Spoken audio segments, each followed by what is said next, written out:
Ayol kishi qo'zg'alish haqida haqiqatni ochish vaqti keldi. Xo'sh, sizlarga hech qachon eshitmagan yangiliklarni bugun aytaman. Birinchi o'rinda klitor hech qachon qarimas ekan. Ha, eshitganinglardek, ayol kishining klitori hech qachon qarimaydi. Shuning uchun intim gimnastika har xil mashqlarni bilib bilmasdan qilmagan yaxshi. Va Sigmund Freud ilgari surgan klitoral va vaginal orgazm ham bu hozirgi kunda aniqlandi noto'g'ri narsa. Ya'ni klitoral yoki vaginal orgazm bo'lmaydi. Orgazm klitorni o'zida bo'ladi. Chunki nerv tolalari o'sha klitorni o'zida juda ham ko'p joylashgan bo'lib, u har bir ayolda jinsiy konstitutsiyasiga qarab va ayol kishini jinsiy organlarini joylashuviga qarab, katta kichikligiga qarab hammada har xil joylashgan va albatta to'g'ri poza, to'g'ri pozitsiya, to'g'ri yondashuv bo'lsa, albatta orgazmga keladi. Ayol kishini jinsiyligi, ayol kishini jinsiy energiyasi shu paytgacha o'rganilmagan ekan. 2005-yilda juda ham ajoyib va bizni qahramonimiz O'Connell klitorni asl ko'rinishi qanday bo'lishini o'ylab topgan ekanlar. Ayol kishilarni jinsiyatida, ayol kishilarni jismida har xil tadqiqotlar hattoki qilinmagan. Chunki ayol kishilar har doim zaif hisoblangan va erkaklarda bo'lgan hamma narsa.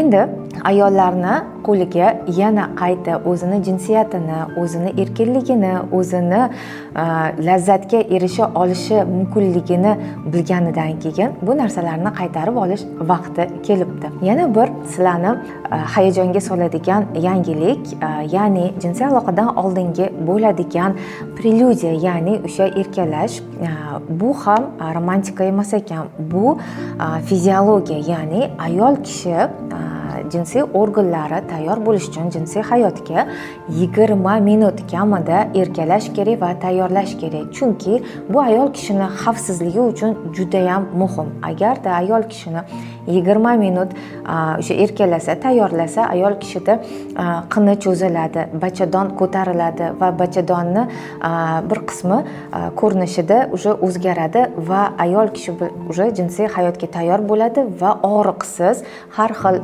tanaga zararsiz bo'ladi. Erkak kishi bilan ayol kishini qo'zg'alishi har xil ekan. Erkak kishida nimanidir ko'rdi, xohish paydo bo'ldi, unda srazu qo'zg'alish paydo bo'ladi.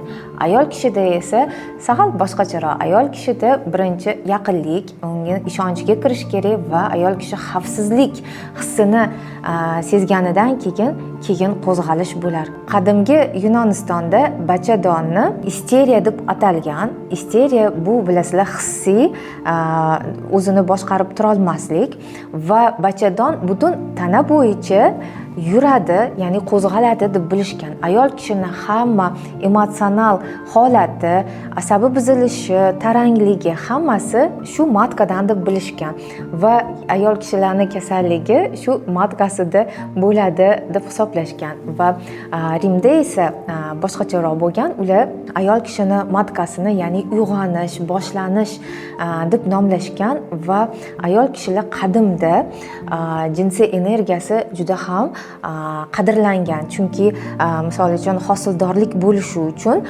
o'sha Hindistonda har xil ularni xudosi bo'lgan, bilasizlar, nimada dalalarda jinsiy aloqa qilib yomg'ir chaqirmoqchi va hosilni ko'paytirmoqchi bo'lishgan. Chunki ayol kishini jinsiyligi uyg'onish, boshlanish, dunyoga kelish ramzi bilan bir xil bo'lgan va bunday olib qarasa ayol kishida boshlanish ramzi hisoblanadi. Hozirgi kunda ham hech narsa o'zgarmagan ekan.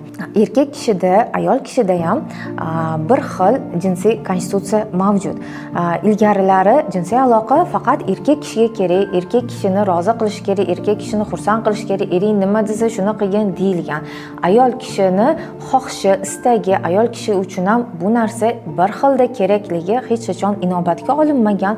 endi esa ayol kishini ham erkak kishini qanday jinsiy hayotda haqqi bo'lsa, ayol kishida ham xuddi shunday haqqi bor ekan. Lekin ayol kishini qo'zg'alishi, ayol kishini orgazm olish jarayoni sal boshqacharoq. Misol uchun erkak kishi har doim jinsiy aloqadan orgazm olsa, ayol kishida unday emas. Chunki ayol kishini nervi blуждающий nerv, ya'ni adashgan nerv deb nomlanadi.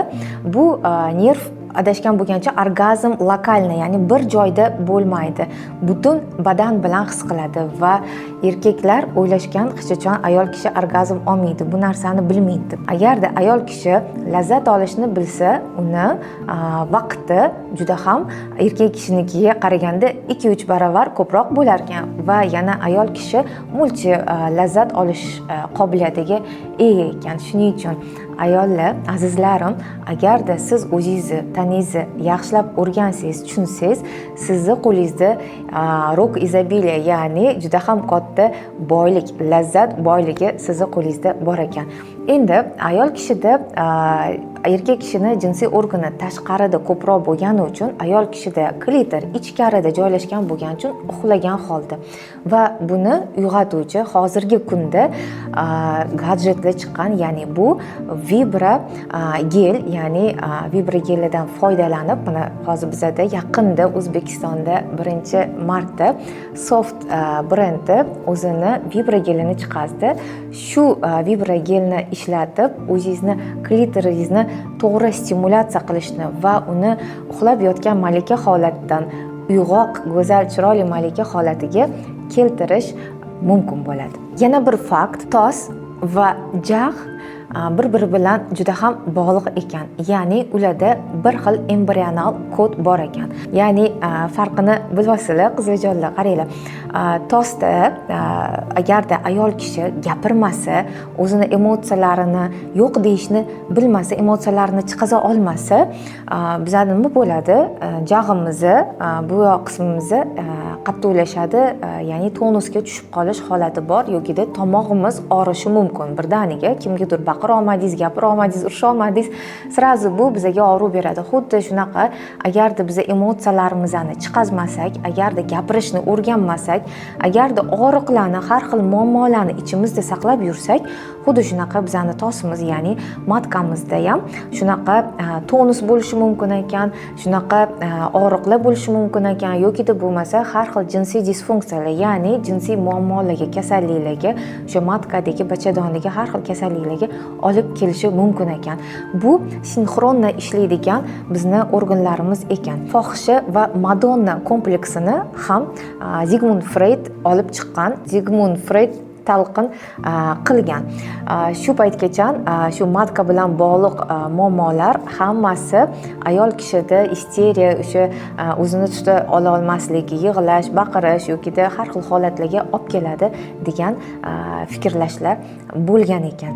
Ayol kishi qanchalik o'zini xotirjam, bo'sh qo'ya olsa va hissiy ishonchga kirsa turmush o'rtog'i bilan, shunchalik ayol kishida euforiya bo'lishi, o'sha lazzatga yetishi, chuqur orgazm olishi, uni o'sha 4 xil amplitudasi bo'ladi. O'sha har bir amplitudasi, ya'ni orgazmni kamaligini sezish yaxshiroq va yorqinroq bo'lar ekan. Bu holatda miyada 30 ta nuqta baravar yoqilar ekan va ayol kishida immunoglobulin A ko'payib, ya'ni ayol kishini o'zini his qilishi, immuniteti, sog'lig'i tiklanar ekan. Shu narsani yana bilish kerak. Agarda jinsiy aloqa bo'lmasa, ko'pchilik aytadiki, demak, sanda jinsiy muammolar paydo bo'ladi. Yo'q, aslida birinchi o'rinda jinsiy aloqa borligi va ayol kishida orgazm borligi ayol kishini hissiy, psixoemotsional holatiga ta'sir qiladi. U kasallikka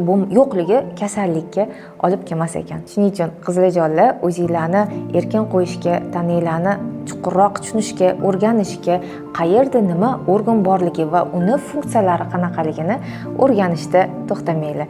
Men sizlarga bu narsada yordam beraman. Keyingi videolarda ko'rishguncha